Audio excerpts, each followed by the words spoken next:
Hey everybody, I'm James Gunn. I'm the co-CEO of DC Studios. So as many of you know, DC has been disconnected in film and television for a long time. And it's one of, our jobs, mine and Peter's, is to come in and make sure the DCU is connected in film, television, gaming, and animation. That the characters are consistent, played by the same actors, and it works within one story. And if something is outside of that, like Matt Reeves' Batman or Todd Phillips' Joker or Teen Titans Go, that it is clearly labeled as DC Elseworlds, outside of the mainstream DCU continuity. Now, Peter and I have gotten pretty lucky in terms of the 4 projects that are coming out over the next year. First, we have Shazam! Fury of the Gods. Shazam has always been off kind of in his own part of the DCU, so he connects very well. That moves directly into The Flash, a fantastic movie that I really love that resets the entire DC universe. Then to move into Blue Beetle,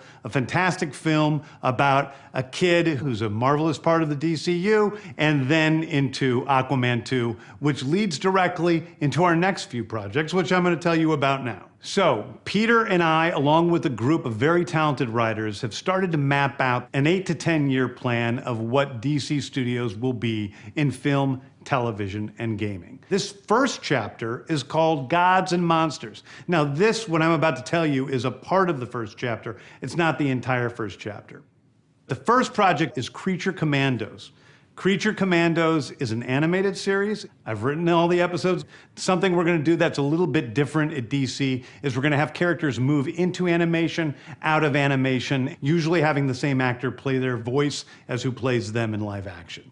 The next project up is Waller. This is a story of Amanda Waller, played by Viola Davis. Viola Davis is going to team up with members of Team Peacemaker, and this is a story that's been created by Crystal Henry, who did Watchmen, and Jeremy Carver, who created the Doom Patrol. It is a fantastic story that's out of this world, and I can't wait for people to see it. Okay, next up is the big one, the true beginning of the DCU. This is called Superman Legacy. This is being written by me. I'm in the middle of it. I'm having a great time doing it. And Superman will be released into theaters July 11th, 2025. Okay, the next thing is a big premiere HBO television series called Lanterns. This is a story of a couple of Green Lanterns, John Stewart and Hal Jordan, and we have a few other Lanterns peppered in there, but this is really a terrestrial-based TV show, which is almost like True Detective with a couple of Green Lanterns who are space cops watching over Precinct Earth. In it, they discover a terrifying mystery that ties into our larger story of the DCU. Next is a big movie called The Authority. The Authority is a passion project of mine. It's based on the marvelous Wildstorm characters we are now bringing into the DCU and will interact with all of our primary DCU characters. The Authority are a group of superheroes who think the world is broken and they want to fix it by any means necessary. I think it's a very different look at superheroes. We're doing a television series called Paradise Lost.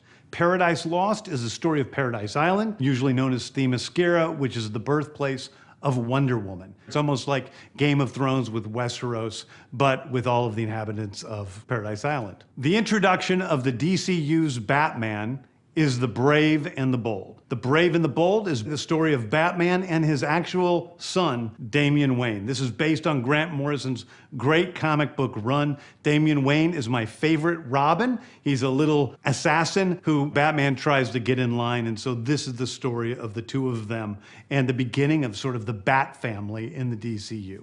Next up is a TV series called Booster Gold. Booster Gold is one of comics' really popular cult heroes. He is a fascinating guy. He's a loser from the future who uses future technology to come back to present day and become a superhero so that people will love him. It is basically the superhero story of imposter syndrome on an HBO Max series. One of my favorite comic book series from last year was Tom King's run on Supergirl, Woman of Tomorrow. And so we're going to turn that into a big science fiction epic film. Now, Superman is a guy who was sent to Earth and raised by loving parents, whereas Supergirl in this story, she is a character who was raised on a chunk of Krypton. She watched everybody around her perish in some terrible way, so she's a much more jaded character. And that brings me to Swamp Thing, the last thing we're going to talk about, a very dark horror story in the origins of the monster who is Swamp Thing.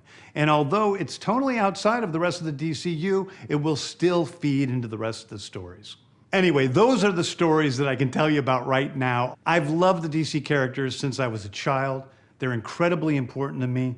I knew that this was a once-in-a-lifetime opportunity to do something very different. One of the things that's very important for me in all of these movies and TV series is that the director's vision and the vision of the writers and all of the creators is unique and something special. Storytelling is always king. That's all that matters to us. And I want to be true to those stories. I want to be true to you guys and really give you something different than you've ever seen before. Anyway, thank you, everybody. I appreciate you watching. I hope this was exciting for you because it's really exciting for me. And I can't wait to start to dive into these stories with you guys on this grand adventure. Thank you so much.